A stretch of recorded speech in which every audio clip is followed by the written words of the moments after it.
सुर्खी में रहा, सदन के बाहर भी और अंदर भी विपक्ष हंगामा करता रहा। क्या लगता है सरकार पर दबाव बनाने में आप लोग सफल हुए? देखिए, काफ़ी हद तक सरकार में दबाव बनाने में सफल रहे हैं, क्योंकि पेपर लीक 10वीं कक्षा के बच्चों का हुआ है और 10वीं कक्षा के बच्चे हमें लगता है हर एक परिवार में हैं। शायद ही पूरे राज्य में जो 32,600 गांव हैं उनमें शायद ही कोई परिवार ऐसा होगा, संयुक्त परिवार, जहां 10वीं कक्षा के बच्चे नहीं हैं। अतः ये राज्य स्तरीय मामला है, राज्य के आवाम का मामला है। तो हमें लगता है कि सरकार अपनी हठधर्मिता को छोड़कर इस बात को स्वीकार करेगी, अपनी त्रुटियों में सुधार करेगी। सरकार कह रही है, डीजीपी का जो बयान है वो कह रहे हैं कि जो गिरिडीह से पकड़े गए हैं और उद्भेदन हो गया, जो इससे नहीं, हमें लगता है सीबीआई जांच की मांग करना उचित होगी, क्योंकि वहाँ किसी राजनेता को दर्शाया जा रहा है। ठीक, वो किसी पार्टी का है, मुझे उससे कोई समस्या या फिर समर्थन। विषय ये है कि अगर राजनेता के पास वो प्रश्न पत्र पहुँचा कैसे, क्योंकि प्रश्न पत्र का मामला होता है कार्यपालिका का, उसमें विधायिका का भी रोल नहीं होता है। विधायिका यहाँ बैठ के एक नियम बना देती है और उससे वह कार्यपालिका कार्य होता है। अगर आप धरातल पर बात करें तो बीडीओ महोदय को आप देख सकते हैं, सीओ महोदय को आप देख सकते हैं कि वो प्रश्न पत्र अपनी गाड़ी में, सरकारी गाड़ी में भरकर पहुंचाते हैं, फिर उसका सील होता है और फिर अपनी सरकारी गाड़ी में भरकर उसे जिला स्तर का जो जहां जमा होता है वहां पहुंचाते हैं। तो ये जो प्रश्न पत्र का मामला है ये कार्यपालिका का मामला है और कार्यपालिका सरकार का अंग होती है। तो इसमें अगर आप किसी ऐसे नेता जो संवैधानिक पद पे नहीं है, जो इस हाउस का मेंबर नहीं है, अगर उस पर आप आरोप लगाते हैं तो ठीक है, बाहर में उसने सेटिंग किया होगा, बाहर में उसका योगदान होगा, लेकिन इसमें ब्यूरोक्रेट्स के बड़े लोग शामिल हैं। इसीलिए सीबीआई जांच होना बहुत ही वाजिब है और मैं भी आपके माध्यम से, देश के लोकतंत्र के चौथे स्तंभ के माध्यम से सीबीआई जांच की मांग करता हूँ। आपने जिस आवाज को लेकर बोला कि जो आवाज से आप देने के उनको लेकर आशु विधायक ने कहा कि बढ़िया आवाज है, मिलने के कारण बोल रहे हैं। देखिए, सबसे पहला बात है जो आशु के विधायक उनकी सोच और समझ थोड़ी सी कम है। उनको मैं आपके माध्यम से उनको भी कहूंगा और हम चाहेंगे कि आप ये संदेश उन तक भी पहुंचा दें। आशु के जो माननीय विधायक हैं उन तक ये संदेश पहुंचा दें कि अपनी नज़र को कम से कम खोलें। अपनी नज़र को खोलकर अगर नहीं देख पा रहे तो ऊपर थोड़ा चढ़ जाएं इस मंजिले पे और वहां से जाकर वो देख सकते हैं कि लगभग 70 आवास बने हैं और वो 70 आवास बने हैं 303 करोड़ के लागत से। अगर उसे आप डिवाइड करेंगे तो एक विधायक का आवास लगभग 4 करोड़ 32 लाख में बना है। वो तिवारी जी का भी आवास वही होगा और जयराम महतो का भी आवास का दर वही होगा। तो इसलिए उनको चाहिए कि अपना थोड़ा सा जो याददाश्त है या अपनी जानकारी को पुख्ता करें। इसी मंच पे जो है पिछली बार बहुत चीख कर आप बोले थे जी, कि जयराम महतो जो बोलता वही करता है जी। ताकि जयराम महतो सरकारी सुख सुविधा जो बोले टीए नहीं लेंगे, आवास नहीं लेंगे, अब तो मान लीजिए वही कर रहे हैं। नहीं, सिराज जी, आप अगर पूरी तरह से सुने होंगे तो वो यहाँ कहने से पहले उस विषय को मैंने सदन में कहा था और सदन में क्यों कहा था इस विषय को आपको जानना चाहिए। वीडियो को फिर से उठाइए। सदन में लगभग 3 सत्ता पक्ष के नेताओं ने मैया सम्मान योजना पर बहुत ज़्यादा बहस किया था, महिमा मंडन किया था। तो मैंने ये तर्क दिया था कि आप 2,500 रुपये पर महिमा मंडन कर रहे हैं और आप सैलरी 2 लाख का ले रहे हैं, आप टीएडीए लाख का ले रहे हैं, तो आप भी इनको में कटौती कीजिए, इन सुविधाओं का त्याग कीजिए। आज मैं फिर कह रहा हूँ कि जिस दिन ये विधेयक पारित होगा इस सदन में कि विधायक की सैलरी 2,13,000 ना होकर 60,000 होगी, एक तृतीय वर्ग कर्मचारी के समान, पहला विधायक का हस्ताक्षर जयराम महतो का होगा। लेकिन आप सही बोले थे कि जयराम महतो जो बोलता सो करता। सवाल था कि क्या जयराम महतो सरकारी सुख सुविधा नहीं लेंगे या आवेश में ये चीजें बोल रहे हैं? नहीं, आज भाषा जो है आज मैं पुनः कहूँगा, आज पहला विधायक हम होंगे, क्योंकि आप उस पहला बात है कि रील्स का दुनिया है, आप उसे रील्स के तर्ज पे लेके जाते हैं। मैं आज पुनः कहूँगा, जिस दिन ये विधेयक पारित होगा, जिस दिन ये त्याग होगा, पहला विधायक हम होंगे। मेरा तर्क सुन लीजिए। आज अगर आप बात करें तो 4 करोड़ 32 लाख के लागत से ये आवास बना है। अगर जयराम महतो नहीं लेता है तो आपको जानकारी होना चाहिए, आज इस राज्य में कई ऐसे मंत्री हैं जो लगभग 2 आवास लेके बैठे हैं, 3 आवास लेके बैठे हैं। तो जाहिर सी बात है किसी वीआईपी के पास चला जाएगा। और ये राज्य जहाँ के छात्र काफ़ी परेशान है, जहाँ के छात्र बड़ी संघर्ष के साथ रांची में आके रह रहे हैं, तो मैं सोच रहा हूँ, मैं एक नया प्रयोग करने जा रहा हूँ। मैं अपने आवास को ऐसे छात्र जो डुमरी विधानसभा से, धनबाद बोकारो जिला से चलकर आके रांची में रहते हैं, उनके हवाले रहेगा। हाँ, नया भी, नया पुराना कोई जो मिलेगा। अभी फिलहाल अपने दोस्त के यहाँ रहते हैं। जयराम, बिहार में ऐसे कौन से मुद्दे हैं जिनको लेकर बाद में आपका जो विधायक बनने के बाद जो है बदल गई है? गाड़ी को लेकर भी सवाल, गाड़ी तो कई विधायक लिया है, लेकिन आपने ये कहा था कि हम विधायक बने दोस्त की गाड़ी से चलेंगे और उसमें लिखा रहेगा कि ये गाड़ी विधायक जी का दोस्त। जी, लेकिन मैंने पहले ही कहा है कि मैं अपने सिद्धांतों से, अगर आवाम को नुकसान ना हो, एक बहुत बड़ी आबादी को कोई नुकसान ना हो, तो मैं अपने सिद्धांतों के साथ रहूँगा। जैसे अभी मैं चप्पल पहन के नहीं आता हूँ। मेरे इस वचन से मेरी आवाम को कोई नुकसान नहीं है, जयराम महतो को भी व्यक्तिगत नुकसान नहीं है, लेकिन मेरे गाड़ी वाले मसले से मेरी आवाम को भी नुकसान था। नुकसान कैसा था? मान के चलिए प्रत्येक दिन हम लोग 3000-4000 रुपये का पेट्रोल भरते हैं। अभी ड्राइवर हमारे पास आएगा, 2 ड्राइवर मैनेज होंगे, यानी 2 बेरोजगार युवा रोजगार से जुड़ेंगे, और वो तभी होगा जब वो गाड़ी का रजिस्ट्रेशन आपके नाम से होगा। अभी सपोज दैट अगर मेरे बाबा जनता दरबार अभी झारखंड में ओपन कोई लगाता है तो जयराम महतो लगाता है।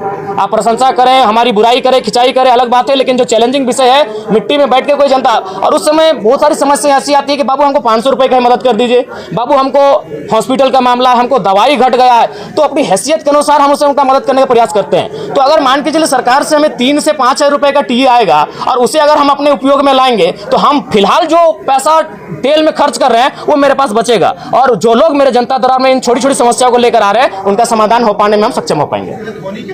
नहीं, वो फेक है, और हम चाहेंगे मीडिया बंधु इस तरह का सवाल बिल्कुल आप लोग भी एक बार थोड़ा जांचें। धोनी जी से हमारी कोई मुलाकात नहीं हुई है, लेकिन ऐसा नहीं कि मुलाकात नहीं करना चाहते, हम भी उनका बहुत बड़ा समर्थक हैं, और बिल्कुल उनके छक्कों के, उनकी कैप्टेंसी के, उनके हर एक कार्य की हम भी प्रशंसक हैं। अगर कभी मिलेंगे तो हम अपने पोस्ट पे खुद सार्वजनिक करेंगे कि आज हम धोनी से मिले। अच्छा, सीसीएल में क्वार्टर को लेकर जो है अपराध के वहाँ गए थे, कई खबरें आई, आप रांची में है कैमरों के सामने, ये बता दीजिए कि सीसीएल में आपको जयराम महतो क्वार्टर चाहिए या नहीं चाहिए? जो अवैध रूप से क्वार्टर ले रहे हैं उनको खाली कराने के लिए? नहीं, वो एक बात, पहला बात है, अगर आप आंदोलन की बात करेंगे और संवैधानिक बात करेंगे तो फिर हमें लगता है बहुत सारी विवाद उत्पन्न हो जाएगा। अगर आप कहेंगे कि कुछ आंदोलन के तरीके ऐसे होते हैं जो लगता है कि लीक से हटकर है, अगर आप झारखंड अलग राज्य की लड़ाई को जानते हैं और यदि आपके परिवार के कोई सदस्य झारखंड आंदोलन की लड़ाई में भाग लिए हैं तो उस लड़ाई को भी आप कहीं ना कहीं ये मानेंगे कि सड़क जाम करना ये तो संवैधानिक नहीं था, लेकिन कभी कभी ऐसे क्रियाकलाप करने पड़ते हैं जिससे दिल्ली तक आवाज जाए। जो चूंकि झारखंड आंदोलन सड़क जाम करके किया गया है, झारखंड आंदोलन बहुत बृहद पैमाने पर, तो कहीं ना कहीं वो जो मेरा मास्टर स्ट्रोक था वो इसी ध्यान को आकर्षण करना था कि जो लोग 5500 क्वार्टर में कब्जे पर है, कम से कम एक बार फिर से ये मामला राज्य में गरमाए। अगर इस हिसाब से देखा जाए तो अगर पुलिस को जगाना तो पहले चोरी करनी पड़ेगी, तब पुलिस जगेगा, भाई चोरी हुई तब जाएगा। नहीं, ये चोरी का सवाल नहीं है, ये राज्य का विषय है। चोरी एक मामूली विषय है इस राज्य। तरीके से तो इसी मुद्दों को नहीं उठाया जा सकता। नहीं, कभी रास्तों को, झारखंड आंदोलन इसी रास्ते से बना है। आप झारखंड आंदोलन अलग राज्य का समर्थन करते हैं, हाँ या ना? तो झारखंड राज्य बना ही उसी रास्ते से, तोड़ फोड़ से, बंदी से, इसीलिए उस सवाल को विराम दीजिए, आगे बात कीजिए। देखिए, जब सीढ़ी आप खुद बोले हम समर्थन करते हैं, आप अभी 30 सेकंड पहले बोले कि हम झारखंड राज्य का समर्थन करते हैं, तो मैं बताना चाहता हूं, चूंकि मैं एक आंदोलनकारी का बेटा हूं, झारखंड राज्य सड़क जाम करके लिया गया, इसलिए इस सवाल को अब रखिए। अगला सवाल, वाजपेयी जी का कोई योगदान? देखिए, वाजपेयी जी अगर डायरेक्ट झारखंड राज्य दे देते, निसंदेह उनका योगदान है, कलम में उनका योगदान है, लेकिन क्रांति में झारखंडियों का योगदान है जिनका रक्त बहा है। आप विचित्र बात कर रहे हैं भाई, इसका मतलब जो लहू बहा, जो माए विधवा हो गए, उनका कोई योगदान नहीं है। मैंने कब कहा वाजपेयी जी का योगदान नहीं है? अगर उस हिसाब से आप कहेंगे तो भारत बनाने में लॉर्ड माउंटबेटन का भी योगदान है, क्योंकि वो जाते जाते कलम पंडित पावर क्या कहते हैं। कुर्मियों को लेकर के क्या विचार है? जी, कुर्मियों को लेकर मैं अपना स्टैंड पूर्व में भी क्लियर कर चुका हूं, आज भी क्लियर कर रहा हूं। मैं उनके शेड्यूल ट्राइब में जो मांग है उसका समर्थन करता हूं, लेकिन मैं एक तरीका चाहता हूं कि जो विवाद उत्पन्न हो रहा है वो विवाद ना उत्पन्न हो, क्योंकि भारत एक संवैधानिक देश है। भारत के संविधान आर्टिकल 48 के ए में वन्य जीवों की सुरक्षा की बात करता है, तो कुर्मी कौम इस राज्य की सबसे बड़ी एकल आबादी है, सबसे बड़ी एकल आबादी अगर इस राज्य की कोई है तो कुर्मी है। सबसे अगर शहादत की एक लंबी लिस्ट निकाली जाएगी तो आधी शहादत आपको कुर्मी कौम से दिखेगा, चाहे निर्मल महतो रहे, शक्तिनाथ महतो रहे, सुनील महतो रहे, ऐसे किस्से खत्म नहीं होंगे। तो वो कौम जिसने इस राज्य को बनाने के लिए अपना लहू तक बहाया है, वो कौम जिसकी जमीनों पे टाटा है। अरे भाई, आज आपके कोई ना कोई रिलेटिव टाटा में जॉब करते हैं तो जानिए वो जमीन कुर्मियों की है, चाहे टाटा घाटोर है, टाटा जमाडोबार है या टाटा सिजवार है। आप नहीं करते, आपके मौसा करते हैं, मामा करते हैं, फूफा करते हैं, वो जॉब कुर्मियों की जमीन पर है। अगर आप टाटा में करते हैं, क्योंकि टाटा की 95% जमीनें जहां खनन का कार्य होती है वो कुर्मियों की हैं, चाहे टाटा घाटो रामगढ़ रहे या टाटा जमाडोबा धनबाद रहे या टाटा सिजवा धनबाद रहे। तो इसलिए भैया उस कौम ने जमीनों को भी दिया है, जानों को भी दिया है, और आज अगर वो संरक्षण मांग रही है तो इसमें किसी को आपत्ति नहीं होनी चाहिए। हाँ, मैं ये रास्ता चाहता हूं कि जब राज्य सरकार अनुशंसा करे केंद्र को कुर्मियों को एसटी में शामिल करने का, और जब केंद्र से वो लिस्ट वापस आए तो राज्य एक काम करे, जो लोग पूर्व में शेड्यूल में है उनको वहां रहने दिया है, और इनके लिए एक नया column farming tribe, agriculture tribe, एक नया ट्राइब का कॉलम लेकर आए और इनको संरक्षण दिया जाए। ये लड़ाई आरक्षण की नहीं है, ये लड़ाई संरक्षण की है। इसी सरकार में मंत्री है चमला लेंगा, वो बोल रहे हैं कि आप लोग जो है आदिवासियों के हक में सिंधमारी करने के लिए जो है एसटी में शामिल होना। नहीं, इसमें हक में उनको बोलिए इतिहास को पढ़े, अपने इतिहास को पुख्ता करे। 1931 जब अंग्रेजों का अंतिम जनगणना हमारे सामने प्रस्तुत हुआ था, उसमें 12, एक शायद घासी को हटाया गया और कुर्मी को, बाकी 11 लोग आज शेड्यूल ट्राइब में हैं, यानी 13 लोगों के साथ कुर्मी शेड्यूल ट्राइब, उसमें शेड्यूल ट्राइब नहीं था, उसमें प्राइमिटिव ट्राइब नाम था, उस सूची में सम्मिलित थे। बिल्कुल सरना कोड का हम बिल्कुल समर्थन करते हैं। एक आदिवासी कौम, चूंकि इस राज्य का निर्माण ही एक आदिवासी राज्य के रूप में हुआ है और आदिवासियों की भावना सरना धर्म कोड पे आधारित है, अतः उनका इस धर्म कोड की मांग को सरकार पुरजोर तरीके से लागू कराने के लिए पहल करे। धन्यवाद, जोहार, नमस्कार। जयराम जी, एक सवाल, आपके जो आलोचक हैं वो आपको केजरीवाल बता रहे हैं झारखंड का। अरे तो बहुत बड़ा बात है यार, केजरीवाल 10 साल सीएम रहे, तो केजरीवाल कोई कम? केजरीवाल का आप आलोचना कर सकते हैं, लेकिन उन्होंने जिस विजन को दिल्ली के माध्यम से देश को दर्शाया उसको आप नकार नहीं सकते हैं। पिछली बार तो आप भी केजरीवाल की आलोचना नहीं, केजरीवाल की आलोचना के लिए नहीं, केजरीवाल से तुलना जी नहीं, बिल्कुल हमारी तुलना कैसे हो सकती है? वो कहाँ सीएम रह चुके, हम विधायक हैं। नहीं, हम लोग अपना रोड मैप अलग बनाएंगे। जयराम जी, तुलना इसलिए नहीं हो रही कि वो सीएम है, तुलना इसलिए हो रही है कि आप जो सुविधा की बात कर रहे थे वो भी तो कहाँ ले रहे हैं सुविधा को? बताइए कौन सा सुविधा हम ले रहे हैं? नहीं, आपने जो कहा था जयराम जी इससे पहले, हम तो आपको तो कम से कम चर्चा करना चाहते कि एक विधायक वर्षों बाद आया है। आज अभी अंदर हम सुनिए आपको बता रहे हैं, जब हम अंदर जाते हैं ना, और जितने भी कर्मचारी हैं विधायक छोड़ के, उनको क्या फील होता है मालूम है? कि मेरे घर का बच्चा विधायक बन के आया है। बाकी विधायक, अब तो अंदर चुके आपको कैमरा अलाउड नहीं देखिएगा, बाकी विधायक से मिलते हैं, माननीय के तर्ज पे मिलते हैं, हमसे मिलते हैं, कंधे पे हाथ रखते हैं, ऐसे मिलते हैं, हम कभी उनको नहीं बोलते, क्योंकि उनको लगता है हम उनके घर का बच्चा है, जबकि एक माननीय का प्रोटोकॉल होता है। कई वीडियो हमारा देखिएगा, दरोगा एक थाना प्रभारी आके हमको ऐसे हाथ पकड़ लेता है, जबकि हमारे दोस्त हमें कान में कहते हैं कि प्रोटोकॉल के हिसाब से आपसे बहुत जूनियर है, वो आपके साथ ऐसा व्यवहार नहीं कर सकते हैं। तो हम उनको बोलते हैं कि उनको कभी नहीं लगा कि हम उनका विधायक है, उनको लगता है कि हमको छोटा भाई है। आप अंदर जाइएगा,